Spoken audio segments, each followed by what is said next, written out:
Welcome to Swipe from here, Thorpe Park. Coming up, thrill-seeking technology. We find out what it takes to build a roller coaster. Roses are red, violets are blue, but hang on, I'm not compatible with you. We look at one dating website's experiment on its users. Google grad, we meet the student who filmed his entire graduation day on glass. And you haven't seen The Last of Us in this week's Games Review. Most of you will have had a go on a scary roller coaster at some point, but how much do you know about the technology that goes into making one? Well, it's all about taming the laws of physics, as Katie Spencer found out this week.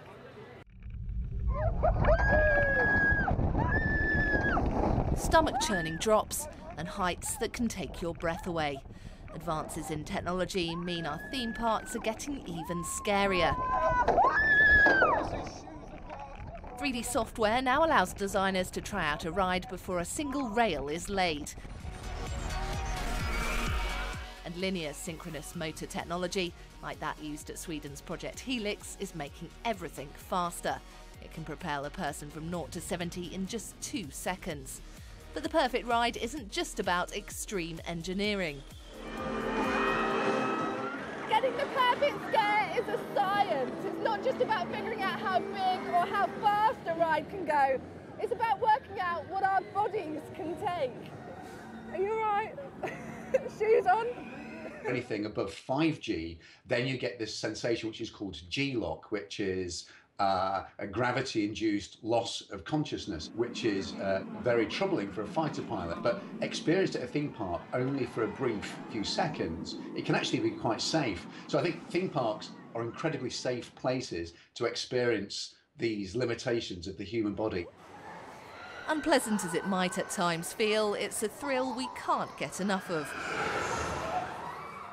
2013 was a great year for many of the UK's theme parks. Attendance figures for Alton Towers shot up by 4% on the year before to 2.5 million. At Legoland Windsor, visitors increased by 2.5%, and Thorpe Park recorded an 11% attendance increase. Having fun is big business. The owner of many of the UK's biggest attractions, Merlin Entertainments, has an annual turnover of over £1 billion. So they've just been launched to 80 miles an hour in 2.3 seconds. But engineering the perfect thrill is in itself a costly process, going way beyond the initial build. At most big theme parks, sensor technology has become equally important, continuously running to ensure customers stay scared but safe. We're very reactive, so any problems, we're like an emergency service. We come onto the park, error message will be displayed on the rides. We come over and then we diagnose the fault and rectify any issues. With advances in technology set to really test our thrill-seeking limits, the biggest challenge is figuring out just how far we can push ourselves before it stops being pleasurable. Katie Spencer, Sky News. Well, now I'm joined by a man who actually advises some theme parks on how to make their rides even scarier. Justin Gavanovic, the founder of the European Coaster Club. Thanks for joining us.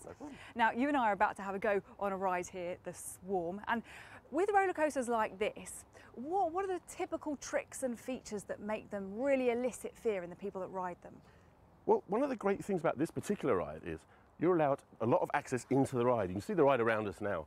Most rides, they separate the riders from the ride itself. So you never get to actually see the ride as such before you ride it. But here, as you're going towards the ride, you get to see the people riding it. You get to see their screams, hear their screams, see their faces. It's all about the psychology. Absolutely. So before you've even ridden it, you've heard the opinions of the people who are riding it already. Okay, and what about the height and the speed? Well, one of the great things about this particular ride is it starts off with a 120-foot upside-down drop, which is just amazing. And it has some really nice G-forces. It has a 3G section just here behind us here, where you'll feel 3 times as heavy as you normally do. It's fantastic. 3G, my body weight. And your feet might tingle if you're lucky. That's great, if I'm lucky. All right, well, let's go and get it over and done with then before I win, pal. No problem at all, let's go. How are you feeling then, Justin? I'm feeling wonderful. What about you, more importantly? I'm feeling all right. Have you got any tips on how to avoid being sick? Well, one of the main ones is, most people when they get on a roller coaster, especially for the first time, will close their eyes. This is a big mistake, because what will happen is your brain will make it up as your body goes through all the motions. Your brain will go, oh, we're doing this and make it worse. Don't close your eyes. Look around, relax, don't stiffen up. Eyes open, most definitely, big tip. Eyes open. Surely the human body can only handle so much, so how do designers know how far to push it? Well, designers have known for many years exactly how far the body can be pushed, and they don't tend to go near that limit. But what's happening is rides get faster and taller all the time, and every year we say, is this faster and as high as anything can ever go? And it never is. The main factor is the price. These rides cost a fortune to build. Oh. So that's the main deciding factor. And here we are at the top. Okay, I'm keeping my eyes open. Yeah, please keep your eyes open. Oh. Look ahead, you can see the track, you see a lovely view of the Surrey countryside. As we turn upside down, drop down, upside down. Isn't that wonderful? Second time upside down already. We go through a side, near miss. Stall turn high up. This is down into the high G-force part. Feet tingling. Upside down again. Another near miss over here. We go upside down over the station. If you look down, you see glasses and shoes from other riders. And there we are at the end of the ride.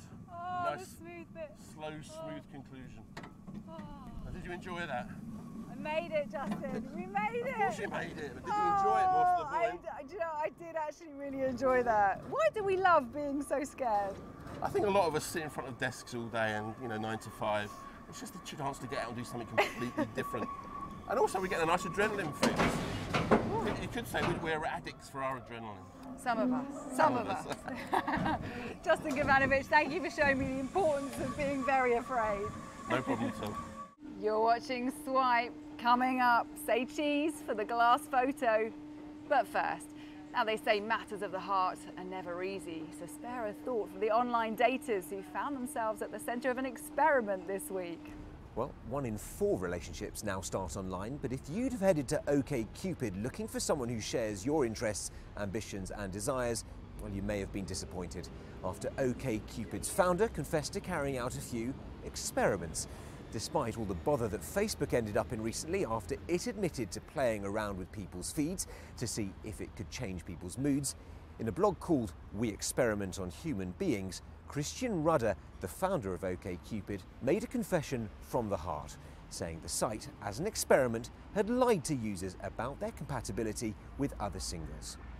Now, the site uses a special algorithm to determine 2 people's suitability as a couple, based on common interests. But it deliberately changed the results of the algorithm to tell some users who were incompatible that they were, in fact, highly compatible. Sounds bad, right? But OkCupid say people were then much more likely to interact as a result. Its founder says it showed that the mere myth of compatibility works just as well as the truth. In another study, the site removed all users' photos to see how it would affect interactions. And they claim people were quicker to respond to first messages and exchange contact information more quickly. Naughty or nice? Well, Mr. Rudder has been reasonably unrepentant, saying, guess what everybody, if you use the internet, you're the subject of hundreds of experiments at any given time on every site. That's how websites work. While some users have called it creepy, it's certainly food for thought that perhaps online dating is making some of us a little too judgmental. You're watching Swipe. Coming up, the holy grail of batteries to stop your smartphone stresses. There are some moments you wish you could hang on to forever. So top marks to the student who filmed his entire graduation day on Google Glass this week. Graduation Day 2014. A day for pulling up socks and tucking in ties, for suit jackets and tic-tacs, dueling nerves along the dual carriageway, hoping you won't get carried away on this big day. Google Glass, they were amazing as a piece of technology, but there is more to them than this intuitive thrill of being able to film what you were seeing. You rewatch an experience and you can immerse yourself in what you were doing, who you were with, and I feel like this more conscious, slowed down appreciation of your experience is something that's actually neglected in most modern technology. I think that the reason it was a big deal for me to wear the Google Glasses to my graduation is because traditionally these first-person cameras have been used in adventure sports and extreme sports, whereas a graduation is a more emotional event. And when you merge technology with a personal experience like this, it just feels a bit more earnest and it does feel more special. The only problem is that we as people do tend to be overpowered by technology. So when you go to a concert, you look in the front row, everyone's got their camera phones out. And I think that whilst technology is very good at capturing what we see and experience, the actual first person being there in the flesh, that's unparalleled.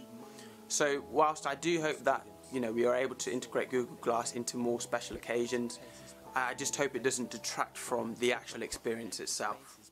I wrote a poem to go with the video, and I meant those words. I was moved when I wrote the poem myself, because it was all from the heart. Waiting for their child's name to be read aloud, like reading their name off the school newsletter, except this time, only better. When you combine that with first-person visuals, so that people could actually see what I was seeing, that adds a whole different dimension. When you do that, I think you just enter a whole different realm of, very powerful, very moving storytelling. Do I think that everyone will be wearing Google Glasses in the next few years? I think the answer is probably yes, but I would hope that that doesn't then mean that memories become the currency of social media. And hopefully the thousands of experiences will funnel into some great light at the end of the tunnel. You're watching Swipe. Coming up, we're going rogue in our games review. But first, here's a roundup of anything you might have missed this week. Google is trying to master the secrets of the human body. The baseline study will collect anonymous genetic and molecular information from 175 people to create a clear picture of a healthy human being. Volunteers will wear contact lenses with sensors in, designed to measure glucose levels. It's hoped the project could help detect conditions like heart disease in its early stages. Twitter has blocked an account that publishes leaks from the Russian government. @Boltai, which is similar to the US group Anonymous, has 7,000 followers and, despite the Russian ban, can still be seen in other countries. Last month, Twitter said it wouldn't censor accounts if the Kremlin asked them to. Researchers in the US have been working on a new type of battery which could make your phone last 3 times longer. A team at Stanford University say they've taken a big step towards designing a pure lithium anode. That's a specific part of a battery. Using lithium in anodes has been difficult in the past. Some researchers call it the Holy Grail. Ed Sheeran has become the first British star to sign up to a new Facebook app which can only be used by the rich and famous. The singer-songwriter has joined the service called Mentions, which is currently available only in America. The app is supposed to bring celebrities closer to fans by letting them respond to comments about them on the site. Now time for something to fulfill your competitive edge. Cameron Robinson has this week's games review. The Last of Us Remastered is kind of how it sounds. It's a brand new remastered version of arguably last year's best game. You play as this chap called Joel. Basically, the whole world has become infected by this cordyceps fungus, and this is the fungus which infects kind of the brain of the people, and then, these horrible growths kind of sprout out and spread spores everywhere, and it spreads the infection, but it also drives everyone a bit insane. So it's kind of like a zombie game. But it's got this incredible story between you, the main character Joel, and this younger character Ellie, who you're kind of looking after.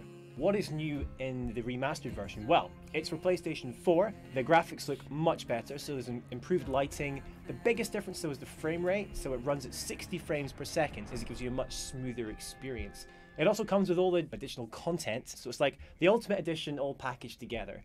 If you have played it to death on your PS3, while the visuals are better, it was already a great looking game, so whether or not it's worth getting for that is up to you. But if you've never played it, there's never been a better time to really have a crack at The Last of Us with the remastered version.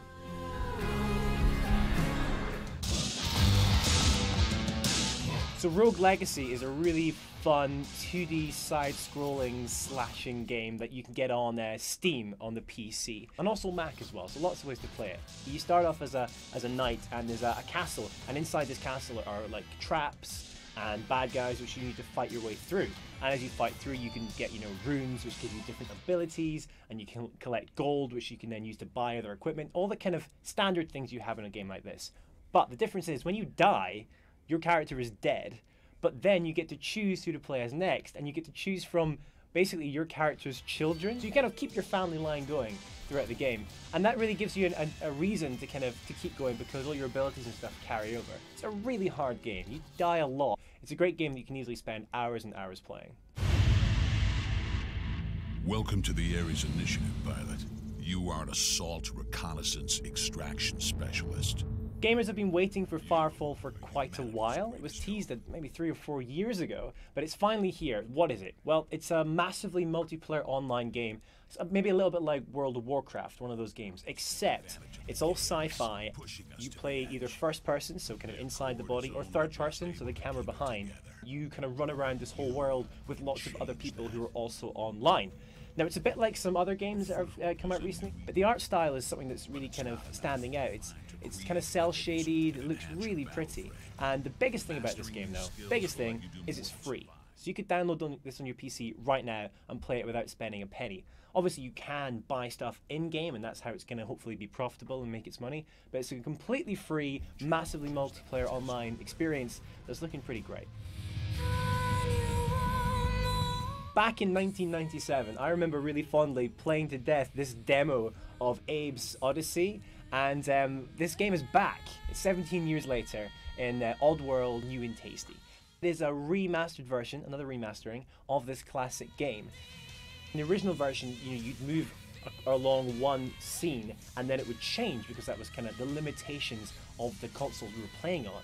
But now it's all one big long progression, and so you run through sideways through these beautifully detailed and drawn worlds. But the story is really quite adorable. It's pretty dark, but it's quite amusing as well. You're this character Abe, and you work in this meat processing plant, and you find out at the beginning that your species is the next on the chopping block, as it were. So you decide to escape, and you have to avoid combat, really. You're very vulnerable. One hit and you're dead. So it's all about solving puzzles, trying to save your inhabitants, but it's also got this great kind of slapstick humor all the way through. So it's great to see this old game being brought back now to PlayStation 4. Thanks, Cameron. That's it for this week. Don't forget, you can catch up with all the breaking tech stories all week on Sky News for iPad, our smartphone apps, and skynews.com. See you again next time. Bye-bye.